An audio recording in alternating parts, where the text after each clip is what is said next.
Hey everyone, welcome to the Royce Reports. And you're probably wondering, why do I look like a douche? Well, it's because I just got out of the gym. All right, there. You want to do? You want to fight me about it? You want to fight about it? Let's go.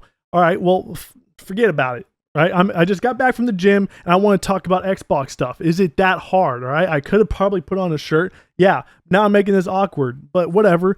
Anyways, Xbox.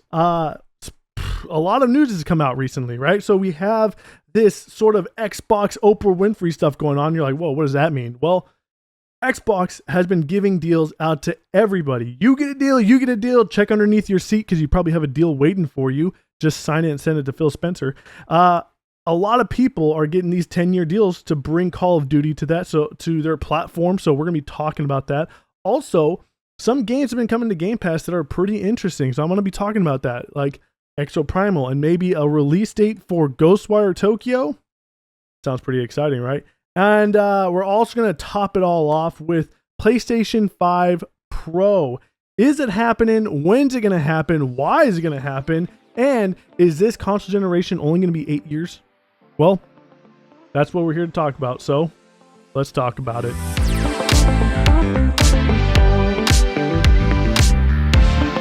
All right, first things first is this ABK deal. We keep getting traction on this, and I finally reached that boiling point where I'm going to talk about it with you guys. So bear with me. I know that this is just getting old, but I think this is actually very important.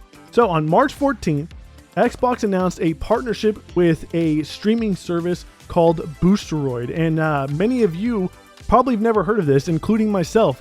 I just woke up one day and that was the first time I ever heard of that company. But apparently they are a cloud-based gaming service that is kind of based over in Ukraine. And they're going to be bringing ABK games and Microsoft games to them for the next 10 years with this deal that they signed. And a lot of people are kind of, using this to console war both sides. Because not just did we get that, but we also got another one, which is called Ubitus KK. And this is another very unknown streaming service. And again, they made another 10-year deal with them to bring over their platform and games over to their cloud streaming service. Now, what does this mean necessarily? Well, it means that Xbox is really trying to promote the fact that they are not afraid of letting everybody have these games. They want everyone to play Call of Duty, and they want it everywhere it can be, because they talked about before, we're reaching 150 million people with Nintendo Switch and GeForce Now players. So now they're reaching even more people. And I don't understand how this is a negative thing. A lot of people are trying to paint this in a negative light and just kind of saying that they're just putting this deal out everywhere. They're trying to make themselves look good. And by utilizing the war in Ukraine, kind of stand on the backs of that to try to be like, hey, you know what? If you don't approve this, then you're going against the war, which is pretty crazy to think about, that people are using this as a sort of political statement when it's just really about one thing and one thing only: bringing more games to more players. And that is really it. That is it. That is what's going on here. And people are saying that these companies are a bunch of nobodies, and that is true. But I think this is actually very important, because this goes to show that the little guys are being supported. That means that they're not going to fall to the wayside to someone like GeForce Now or xCloud Gaming, right? They're going to be able to support themselves. And if they have more games that people want to play, more people are going to go to those services. And because of the location that they're based at, that means you have more people in those areas being able to access cloud gaming and be able to utilize it far better than having something like xCloud Gaming and being situated thousands and thousands of miles away from a server. So I think this is very beneficial to all the people that are involved with this. And I think that this is nothing but a great thing. And I just don't want to talk about how this is going to be utilized as warmongering in order to, continue to push that narrative, because it's just completely and utterly false, right? It is just a false narrative that people are trying to run with. This is not what this is for. This is about bringing games to more people. And I don't understand how you could continue to fight that idea, but yet here we are. And I think there's going to be more deals to come. I think that the next big deal, if they're able to get a deal with Amazon Luna, I think that will be a huge step in the right direction, because they are another huge player in the cloud streaming space. So I think they really need to get their hands on Amazon Luna and try to make a deal with them, because right now the only people that are actually opposing this deal is Sony themselves, and they're the only ones that have not signed an agreement yet, which is pretty douchey of them. I mean, they've even had them come out and say behind closed doors, right, not to the public, but behind closed doors, that they don't care about whether or not this deal goes through. They are just trying to stop it at all costs, which that's just business. And I understand. I don't have any hate or malintent towards Sony for doing that, because they're trying to protect their asset, and that's all you could ask for in this console war, as you might say. So yeah, that's really cool. 10-year deals. Sign up for them if you're in those countries, and I hope that you're able to utilize those, especially people in Ukraine. I know that people are probably wondering, like, well, what are Ukrainians going to do? You know, they're probably too busy thinking about war. But as someone who has been on deployment, I can tell you right now that games are a hot commodity to just be able to get your mind off things. And I know that being on deployment is vastly different than being in an actual war zone, but I can only imagine how you might just want to shut your brain off every now and again, and having games can help do that. So I really do hope that this deal goes through, as many other Xbox fans probably do, because this means more games to more players, and I like that. Sign me up. Where's my deal at? Oh, let me check under my seat. Is my deal here? No, I didn't. I guess it got lost in the mail. All right, so moving on to Xbox Game Pass. Now, I don't know about you, but you should be subscribed to Xbox Game Pass. If you aren't, then you're missing out on a lot of great games. Just this year alone, just the beginning of the year, we had so many games hit the service. You had the Persona games finally come to Xbox, and they were delivered to us in a nice little package on Game Pass. Sweet, nice, and I haven't even touched them yet. So it goes to show how much I care, right? But I did buy them. Hey, I'm supporting, all right? So don't over here, don't act like I'm not supporting.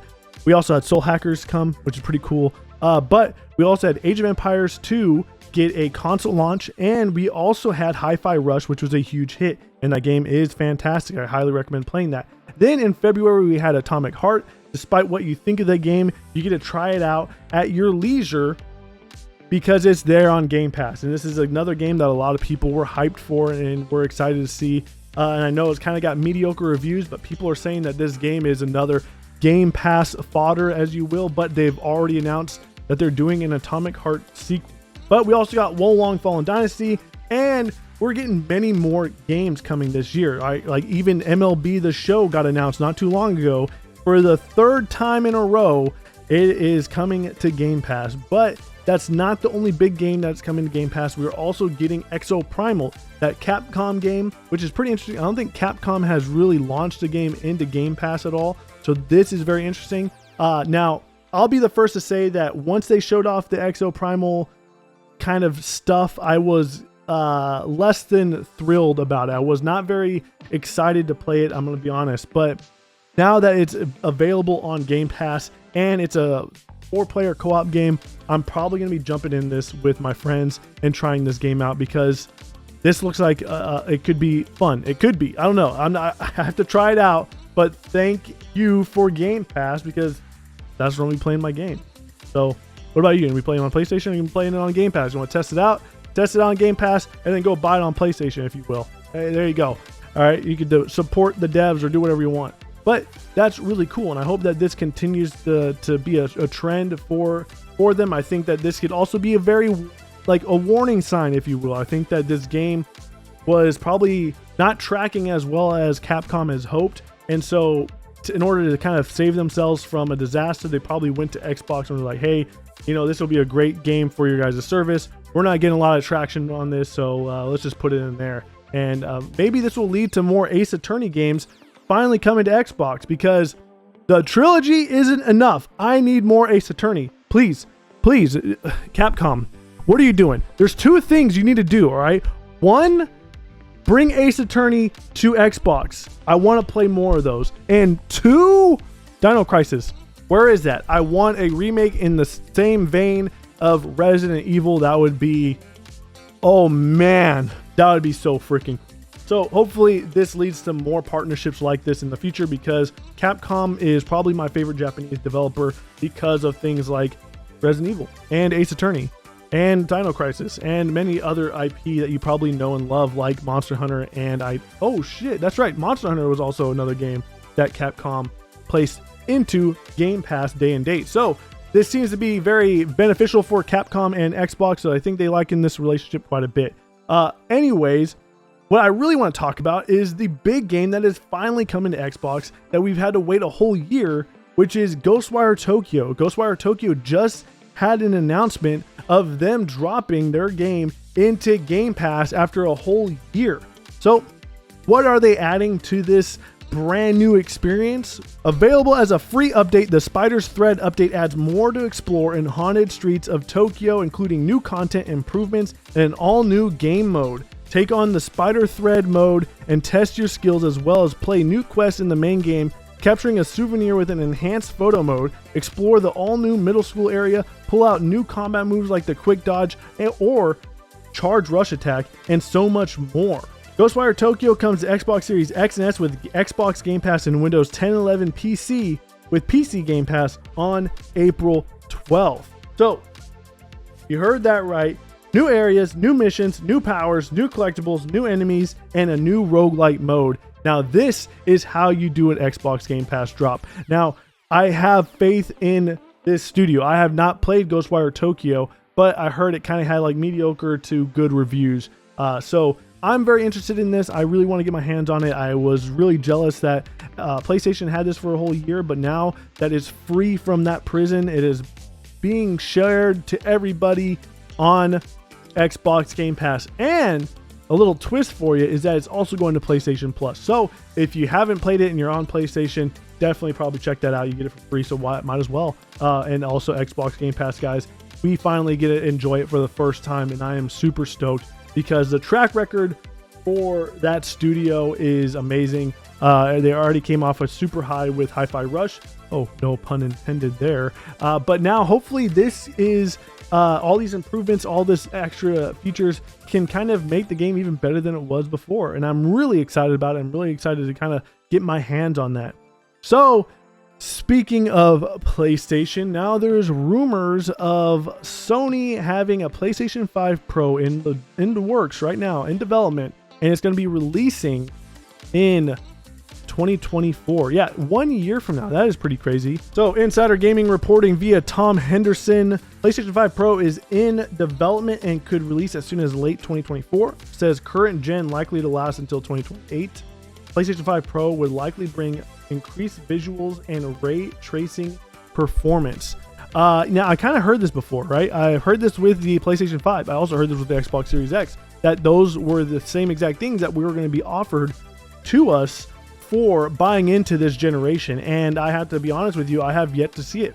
It's 3 years into the generation, and I don't think that you need to go out and buy an Xbox Series X or S or even a PlayStation 5 right now, because there is nothing on the market that I think is really truly testing this hardware that they have.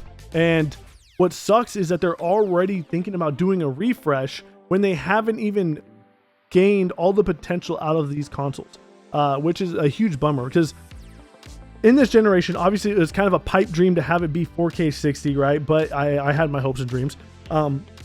Now, there are games that are 4K 60. There's games that are 4K 120 frames per second, and there's games that are even 6K 60 or 6K whatever, right? And those are far and few between, and those games are mostly indie games. Now, they do have some exceptions with some of the older titles that they went back and updated to have the next-gen features, but at the same time, we're still missing out on a lot, right? Like, I still want a locked 60 frames per second at 4K. That is what I want. I think that will be the peak of gaming, is when I can get 4K at 60 frames per second, because anything more than 4K is literally not able to be detected by the eyes. So I think 4K is right there at the peak is where we need to reach. And yeah, 60 frames should have been a standard a long time ago. But what's crazy is that during this generation, we still have not yet to see any sort of game that can handle 4K 60 properly. All these games that are coming out falter very, very commonly, and that is a sad sight to see. I really want this to change. I want the developers to be able to utilize these things and develop the games properly and have them come out and not have to wait a year for an update for some modes that should have been there day one. So I'm not really ecstatic about this news, and I would be the same way even if they did this with an Xbox Series X upgrade, if it's a Series X2, if it's a Series XX, whatever they're gonna call it. I am still gonna be bummed because I feel like I wasted my money buying an Xbox Series X because I don't feel like I've used it. It is a great way to go and play back compact games at higher resolutions and higher frame rates, but at the same time I kind of want something that shows off this TV, that shows off that Xbox, and that's not doing it. And okay, I gotta be honest, if they come out with the PlayStation 5 Pro, will I buy it? The answer is yes. If they come out with the Xbox Series X Pro version, will I buy it? Yes, I will. Like that's just who I am. I know I want the best. I will buy it, and guess what? I'm gonna be disappointed because there's not gonna be many games that are gonna utilize it. And we already have developers talking about how they don't like having this many SKUs in the first place, right? We already have people talking about how the Xbox Series X and X shouldn't have been two different SKUs because now they have to develop two different versions of the game in order to ship on Xbox, and that's something that developers don't like. So what happens when they come out with a PlayStation 5 that has more power to it?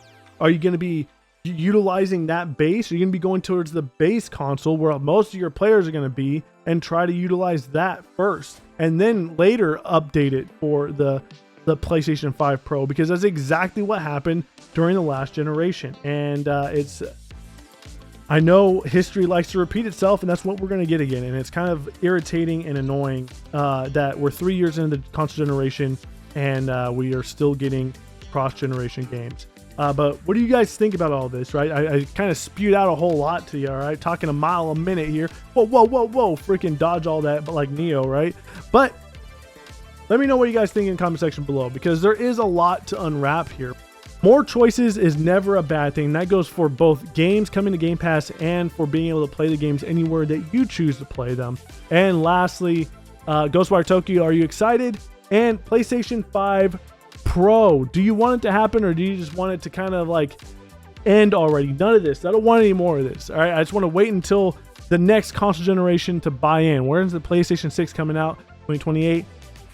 Is that far away? Is that too far? I don't really know, because it seems that these developers are having trouble pumping these games out the way that they want to pump them out, because it seems like these development times used to go from 3 to 5 years is now shifting over to 5 to 8 years. And that is very concerning, because Starfield's coming out this year.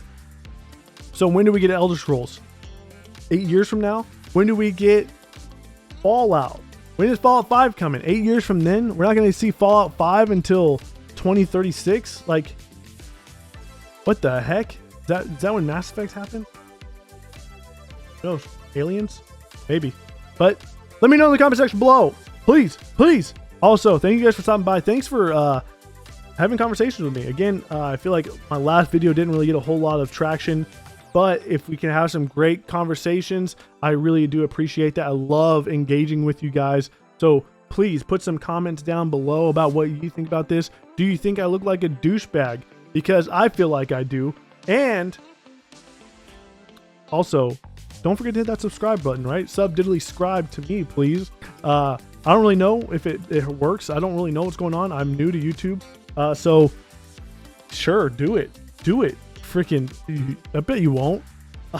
So, thank you guys for stopping by. I'll be seeing you guys on the next one. Remember, take it easy.